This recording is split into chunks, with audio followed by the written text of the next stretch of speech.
Hello. So today you're going to be working on the linear velocity lab. And part of that lab is making yourself a nice, excuse me, I would like to drag this over, a nice chart. So that's our goal to get to. But the first thing to do is understand how do we lay out a spreadsheet. So you see here, the first spreadsheet, the first thing I started with, I had it sorted.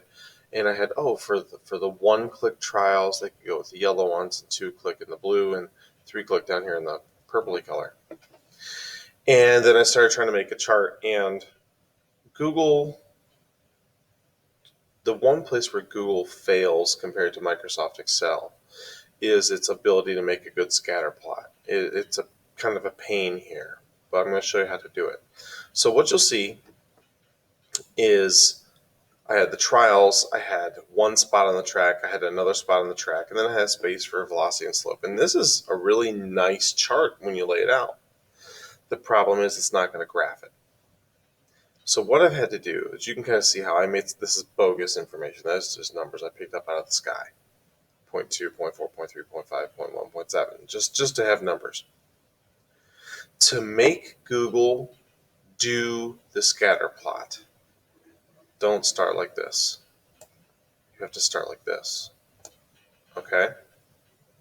So the time for trial 1, and remember this is generic information, but maybe this information here represents your one-click data when you have the car at the lowest setting. And so you'll see that I have got my positions repeated at the 0.3 mark, at the 1 meter mark, the 0.3, the 1, the 0.3, the 1. That's to make the computer do the job. Okay, I know it's redundant, I don't like it, but that's what it is. Then I have the corresponding times there, a short time, a longer time, a short time, a longer time, a short time, a longer time. To make it make this graph, so I'm going to delete this and start fresh. Delete that chart. To make it make that chart, I'm going to highlight this information. And the reason I have it in this order is it likes to put the independent variable first, the dependent variable second. And I know that doesn't exactly fit the way we're doing things, but whatever. Insert chart. So it automatically made us a position by time chart, which is very nice. And you can see 3 dots and 3 dots, but you're not sure exactly which ones go together. But what we want is a trend line for those. So here we got setup, we got customize. We want to customize it. Over in customize, we're going to pick the series. We want to customize the series. Scroll down. We want a trend line. There's a trend line. But not only do we want a trend line, we want a label on that trend line. We want to label it with the equation. This is just like math class, where y equals mx plus b. We don't care about the y-intercept. We care about the slope. So with my totally bogus information I invented and put in here, I made a slope of 1.8. What this would mean for you, if this was your data, it would mean that you have a velocity on that trial of 1.8 meters per second. Again, I made garbage data. Your data will be different than this, but that slope right there will be what it is that you're looking for. Now, I wish I have discovered a way to put another trial right next to it on that same chart. Unfortunately, I haven't figured that out yet. But I have times for a second trial already. Here, let me copy this. Then I come here, I'm going to paste it. So I have my times and positions. Now, if you look, these times are a little shorter, which would mean if these times are shorter, I'm probably going to get a faster velocity. So what I want to do now is come here and I want to add a new chart. And I hate that you have to add a new chart. I wish I knew how to put these superimposed yet. And if one of you can educate me on how to superimpose the two, I'd be very proud of that. Very happy to be educated. Trend line here, and then we're gonna use the equation. Oh, I'm sorry, my data was less. 0.977.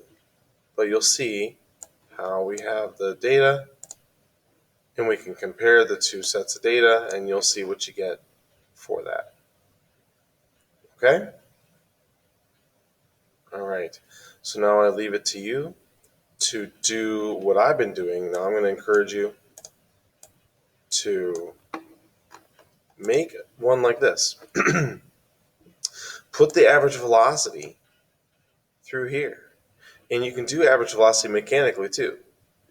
So slope, that's what we can report here, is the 0.18 or the 0.97. But velocity, we can do this. Now we know that our velocity equation is change in position over change in time. So to make this do a calculation for you, start with the equals. Equals tells it that you're doing an equation. Equals change in position.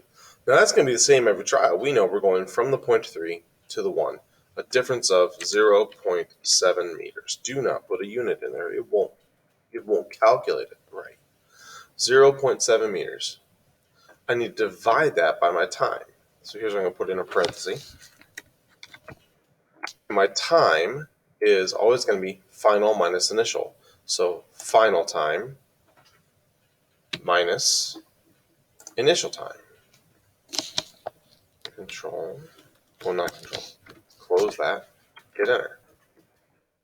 So this one told me my car was going 3.5 meters per second. Now here's the best feature of doing an equation. So here's my equation up here. If I grab this little box, see it? If I grab this little box and I drag down, I just distributed my equation downward. How cool is that? Now from those trials, my average was 1.8. Well, you can kind of see how 3.5, 3.5, and 1.1 would average to 1.8, right?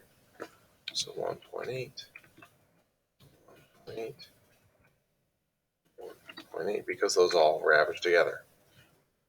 Now I'll tell you, looking at this data, if this was your real data, you'd say, oh, these are very similar trials. That's pretty good. That one's whacked. Something's wrong. And what you would want to do is you probably want to look at this data and see if it's an outlier. See if there's something wrong with it. Maybe even record the data again to see if one of these is just not right and you made a mistake.